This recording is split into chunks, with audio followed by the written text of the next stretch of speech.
Hello दोस्तों, नमस्कार। स्वागत है आप सभी का एजुकेशन मंत्रा में। दोस्तों, इस चैनल में आपको रियल और ऑथेंटिक अपडेट्स लगातार प्रोवाइड की जाती हैं। तो दोस्तों, इस वीडियो में हम बात करने वाले हैं कि यूपी टेट का विज्ञापन क्या अप्रैल महीने में जारी होने वाला है। इसके पीछे की हकीकत क्या है, असल सच्चाई क्या है, इसको जांचेंगे, परखेंगे, समझेंगे और डिस्क्राइब करेंगे। और साथ ही साथ दोस्तों, खाली पड़े पदों पर अब जल्द भर्ती प्रक्रिया होगी।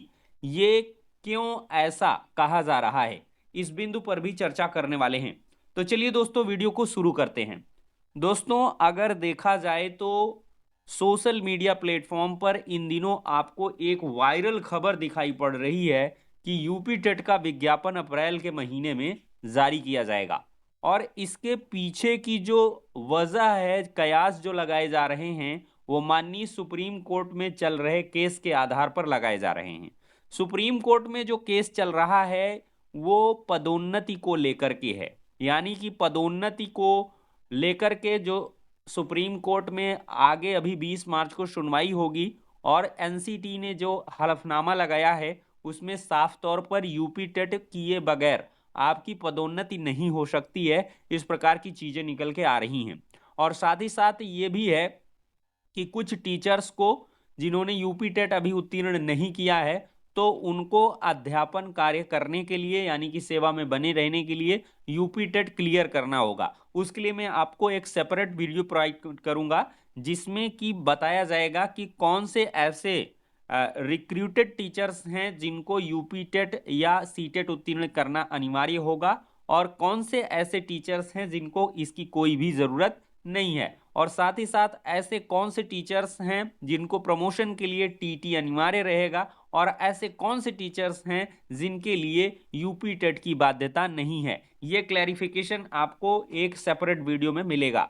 तो दोस्तों, अब देखा जाए तो यहां से एक बात तो नजर आ रही है कि माननीय सुप्रीम कोर्ट से अगर प्रमोशन के लिए टीटी की अनिवार्यता के आदेश पारित होते हैं तो जल्द से जल्द यूपी टेट का विज्ञापन जारी किया जाएगा। क्योंकि पदोन्नति की प्रक्रिया अभी उत्तर प्रदेश में कई सालों से नहीं हुई है, तो ये ऐसे में अनिवार्य हो जाता है। लेकिन अभी ऐसा कोई आदेश नहीं आया है, तो इस वजह से सोशल मीडिया प्लेटफॉर्म पर जो चल रही ये खबर है वो पूर्णतः फेक है, फर्जी है। इसका अभी कोई धरातल पर काम नहीं दिखाई पड़ रहा है। माननीय सुप्रीम कोर्ट से अगर आदेश आते हैं, time bound UP TET conduction के कोई निर्देश निकल के आते हैं, तो जरूर हम कह सकते हैं कि अप्रैल मई जून कभी भी यूपी टेट का विज्ञापन देखने के लिए मिल सकता है। लेकिन अभी देखा जाए तो आयोग के पास बहुत सारे काम पड़े हुए हैं और उन्हीं कामों पर जो कार्य है वो किया जा रहा है।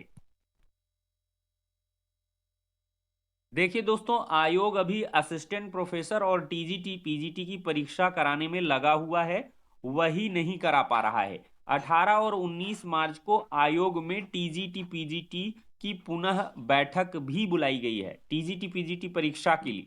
तो इन सारी चीजों के लिए यानी कि टीजीटी पीजीटी असिस्टेंट प्रोफेसर जैसी चीजों में अभी आयोग उलझा हुआ है, और आयोग के पास अभी मार्च अप्रैल तक कोई भी समय नहीं है। मतलब साफ बात है कि यूपी टेट का विज्ञापन अभी पेंडिंग में है, और सुप्रीम कोर्ट से आदेश आएगा उसके बाद देखेंगे कि यूपी टेट का विज्ञापन कब आ रहा है। और सुप्रीम कोर्ट से अगर कोई टाइम बाउंड के आदेश आते हैं तभी आपको ये अप्रैल मई में दिखाई पड़ सकता है। अन्यथा इसकी उम्मीदें जो है वो जुलाई के बाद ही मुझे नजर आ रही हैं, और लास्ट तक होगा, मतलब अक्टूबर नवंबर तक यूपी टेट होगा। क्योंकि बहुत सालों से यूपी टेट नहीं हुआ है, तो ऐसे में इसकी जरूरत तो बहुत ज्यादा पड़ गई है कि यूपी टेट का एग्जाम होना चाहिए, और इसको हर साल वैसे होना चाहिए। अब दोस्तों, दूसरी खबर पर चलते हैं कि खाली पड़े पदों पर जल्द होगी भर्ती प्रक्रिया। तो दोस्तों, ये आज के समाचार पत्रों में खबर निकल के आई है, खाली पड़े सरकारी पदों को अब जल्द भरा जाएगा। दोस्तों, सरकारी विभागों में रिक्त होने वाले पदों पर अब जल्दी भर्तियां होंगी। इतना ही नहीं, विभागों द्वारा अब अलग अलग भर्तियों के लिए प्रस्ताव नहीं भेजे जाएंगे। श्रेणीवार यानी समूह ग क ख के पदों पर भर्ती का प्रस्ताव अलग अलग भेजना होगा। हर साल रिक्त होने वाले पदों का ब्यौरा साल भर पहले तैयार होगा। जैसे ही 25 पदों से अधिक रिक्तियां होंगी, आयोग को भेज दिया जाएगा। मुख्य सचिव मनोज कुमार सिंह के यहाँ बैठक में विभागाध्यक्षों को इस संबंध में निर्देश दे दिया गया है। यह भी कहा गया है कि श्रेणीवार रिक्तियों का भेजना होगा। ई अधियाचन आयोग से प्रस्ताव वापसी में विभागाध्यक्ष होंगे जिम्मेदार।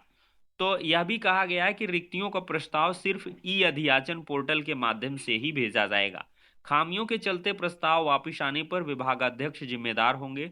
पदों को अभियान चलाकर भरना चाहती है सरकार।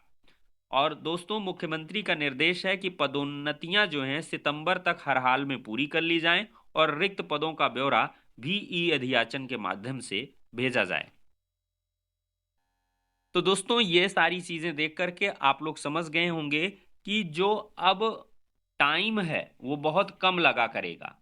और दोस्तों, 25 से ज्यादा रिक्तियां किसी भी विभाग में होंगी तो उसका जो ब्यौरा है वो आयोग को भेज भेज दिया जाएगा और 1 साल पहले से ही पदों की गणना हो जाया करेगी। तो ऐसा अगर ये हो रहा है और इसके निर्देश भी देख रहे हैं आप, मुख्य सचिव जी के ऑफिस से दिए जा चुके हैं। मुख्य सचिव मनोज कुमार सिंह की यहाँ बैठक हुई है सभी विभाग अध्यक्षों की, तो इसमें ये निर्देश दिए गए हैं। तो अब रिक्तियों की गणना के लिए कोई समय ज़्यादा नहीं लगा करेगा और ई अधियाचन के माध्यम से ये काम बहुत तेजी के साथ आगे बढ़ेगा और आसान भी होगा। और जल्दी से जल्दी जो भी खाली पड़े पद रहा करेंगे सरकारी विभागों में, उन पर भर्तियां भी जल्द जल्द आएंगी। तो ये काफ़ी अच्छा हुआ है। और ई अधियाचन जो है उसके माध्यम से शिक्षा सेवा चयन आयोग को भी अधियाचन प्राप्त होने वाले हैं और शिक्षा सेवा चयन आयोग जो है नव गठित है उस पर आपको बहुत सारी प्रक्रियाएं देखने के लिए आगे मिलने वाली हैं। तो दोस्तों, कुल मिलाकर समझा जाए तो अब प्रोसेस काफ़ी आसान हो गया है और आगे 2-4 महीने के अंदर आपको इसका रिफ्लेक्शन जरूर देखने के लिए मिलने वाला है। बाकी दोस्तों, एक मामला और था सीटेट का। तो सीटेट का काफ़ी रोटेशन में काम हो रहा है। सीटेट के लिए आप तैयारी करें और यूपी टेट के लिए भी करते रहें। देखिए, तैयारियां करें, आप अपने हिसाब से पढ़ाई करते रहें। यूपी टेट का जो सिलेबस है, जो उसमें चीज़ें हैं, वो कहीं न कहीं सुपर टेट में आती हैं और अन्य जो स्टेट के एग्ज़ाम हैं टीचर के, वहाँ भी आपके लिए बेनिफिशियरी रहेगा। तो पढ़ाई लिखाई जारी रखें और देखें कि हमारा आगे का कौन सा कॉम्पिटिटिव एग्ज़ाम है। हाँ, मैं एक चीज़ बताना भूल गया दोस्तों, शिक्षक भर्ती की नई सौगात ला रही है एनडीए सरकार। टीआरए 4 में 80,000 से ज्यादा पदों पर भर्ती होगी। टीआरई 3 में खाली रह गए 21,397 पदों को शामिल किया जाएगा। बिहार के 75,000 स्कूलों में 7 लाख से अधिक शिक्षकों के नियुक्ति की योजना है। तो एनडीए सरकार जो है वो बिहार में टीआरई 4 की 80,000 से अधिक वैकेंसी ला रही है। तो आप इसके लिए तैयारी में जुट जाएं, फोकस्ड रहें। टीआरई 4 होगा बिहार में, तो टीआरई 4 को फोकस में रखकर आप तैयारी करें। जब यूपी टेट आए तो उसको फोकस में रखिए, सी टेट आए उसको फोकस में रखिए, बिहार टेट के बाद राजस्थान का रीट आए उस पर फोकस्ड रहिए। फिर फोकस्ड तैयारी 2-3 महीने करिए, बाकी आप कॉमन तैयारी करते रहें। तो फिलहाल के लिए दोस्तों इस वीडियो में इतना ही, नेक्स्ट में मिलते हैं।